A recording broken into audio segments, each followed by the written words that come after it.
बिस्मिल्लाहिर्रहमानिर्रहीम। खुश रहें, आबाद रहें, जहाँ भी रहें, हैप्पी रहें और हेल्दी रहें। तो आज हम बनाएंगे बहुत ही मज़ेदार सी दाल बनाएंगे। तो दालें तो हर घर में बनती हैं, हर कोई अपने मेथड से बनाता है और यही कहते हैं बार बार कि जो दाल का मज़ा बाहर आता है वो घर में नहीं आता। ऐसी दाल हमसे क्यों नहीं बनती। तो आज हम बनाएंगे वैसी ही दाल जिस तरह आप ढाबा में खाते हैं, और उसी तरह का टेस्ट होगा, जायका होगा और बहुत ही मुनफरद दाल बनेगी। क्योंकि बाज़ लोग कहते हैं कि इसके ऊपर ऑयल नहीं आता, ये दाल ज़्यादा गल गई है, ज़्यादा सख्त रह गई है। ये सारे टिप्स एंड ट्रिक्स हम आपको बताएंगे। तो आइए फिर दाल को शुरू करते हैं। तो दाल है, हमने ली 1 पाव माश की दाल है।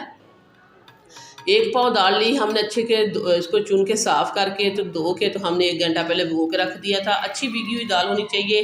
तो ये भीगी हुई दाल हमने डाल दिया सॉस पैन में। तो इसमें हम डालेंगे तकरीबन 1 से 1.5 गिलास पानी, और जो पहले वाला दाल वाला पानी था वो भी मैंने डाल दिया था, क्योंकि मैंने दाल को अच्छे से धो के साफ़ कर लिया था। इसके साथ ही हमने डाल दिया 1 टीस्पून साल्ट, और इसमें डालेंगे 1/2 टीस्पून हल्दी पाउडर। इससे जो कलर अच्छा आएगा, और जो हमने साल्ट डाला है वो दाल के अंदर तक चला जाएगा और वो भी बहुत ही टेस्टी बनेगी। अब हम इसको गलाएंगे, तो गलाएंगे हम इसको 80%, फुल आपने नहीं इसको गलाना। तो बाज़ लोग इसी तरह ही करते हैं कि कितना गला लेते हैं कि दाल जो है मैश हो जाती है, और फिर उसके ऊपर ना ही तो ऑयल आता है, ना ही वो उस तरह ढाबे जैसी बनती है। तो इस तरह दाल जो है गली होनी चाहिए, कि दबा के दबाएंगे तो ये दबेगी। तो ये देखिए मैंने 80% इसको कुक कर लिया है और दाल को उतार लिया है। यहाँ हमने ले लिया एक वॉक, इसमें हमने डाल दिया ऑयल। तो ऑयल हमने डाला है तकरीबन 1/2 कप से ज़्यादा, तकरीबन पौना कप हमने डाला है, क्योंकि 1 पाव दाल है। पौना कप हमने ऑयल डाल दिए। कि आपको पता है कि दाल माश में ऑयल जो है या घी जो ज़्यादा पड़ता है। तो इसमें डालेंगे हम प्याज। प्याज हमने डाल दिया एक मीडियम साइज़ की, चॉप करके प्याज ऐड किया। प्याज को करना है फ्राई। तो फ्राई आपने इतना करना है कि हल्का गोल्डन कलर इसके ऊपर आ जाए। तो जब गोल्डन कलर आएगा फिर हम इसके में आगे और चीज़ें ऐड करेंगे, और साथ साथ आपको बताते जाएंगे क्या क्या ऐड करते हैं और किस तरह बनेगी ये परफेक्ट मज़ेदार ढाबा जैसी दाल।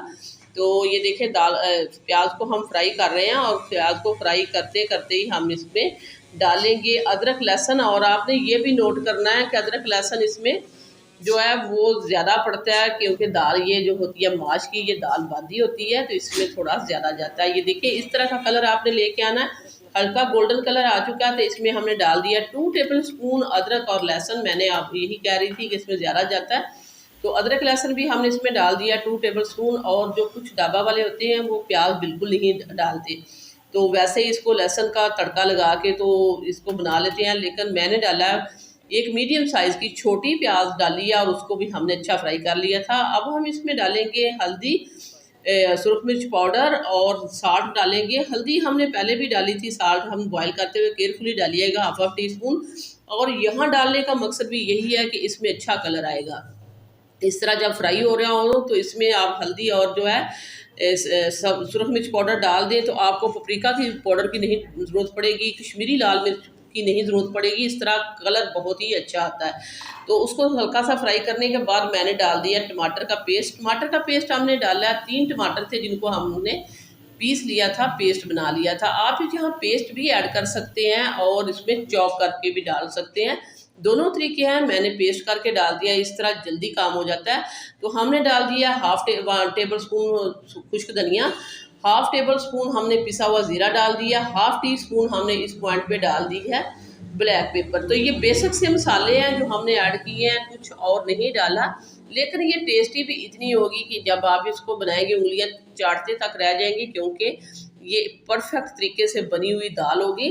तो ना ही तो ये कम गली होगी, ना ही ज़्यादा, और ऑयल भी इसके ऊपर होगा, और मज़ेदार सी टेस्टी सी दाल होगी। तो ये देखिए मसाला आपने अच्छा भूनना है, मसाला भूनने पे कोई कॉम्प्रोमाइज़ नहीं होना चाहिए, क्योंकि मसाला अच्छा भुनेगा तो ये आपकी दाल अच्छी बनेगी।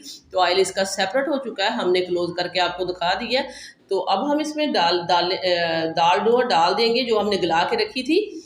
दाल हमने पानी समेत ही जो है डाल दी है, क्योंकि इसमें 1/2 का गिलास पानी था, तो हमने इसको उतार लिया था। उसी पानी में हमने इसको पकाना है और 5 मिनट के लिए हमने कवर करना है। इसके साथ ही हम इसमें डाल देंगे 4 से 5 सब्ज़ मिर्चें, अच्छी सी खुशबू और अरोमे के लिए। तो पानी मैंने इसलिए नहीं निकाला क्योंकि सारे न्यूट्रिशन तो उसी दाल में पानी में होते हैं जिसमें दाल को बॉयल कर किया होता है। तो अगर वो हमने फेंक दिया तो बाकी कुछ नहीं बचेगा। वो पानी मैंने साथ ही डाल दिया था। 5 मिनट के बाद अल्हम्दुलिल्लाह दाल हमारी फुल टेंडर हो चुकी है और इसके ऊपर हमने डाल दिया सब्ज़ धनिया। सब्ज़ धनिया डालने के बाद अब हम इसको 5 मिनट वैसे पड़ा रहने देंगे ताकि इसका ऑयल जो अच्छे से सेपरेट हो जाए। तो ये देखिए अल्हम्दुलिल्लाह दाल हमारी जो बिल्कुल तैयार है। अब हम इसको करते हैं डिश आउट और दिखाते हैं आपको इसकी फाइनल लुक। तो इस पॉइंट पर मैं आपको याद कराती चलूँ कि अगर आपने अभी तक जो है सिटी हांडी रोटी को सब्सक्राइब नहीं किया तो सिटी हांडी रोटी को सब्सक्राइब कर दें, वीडियो को लाइक कर दें। आप लोगों का बेहद शुक्रिया।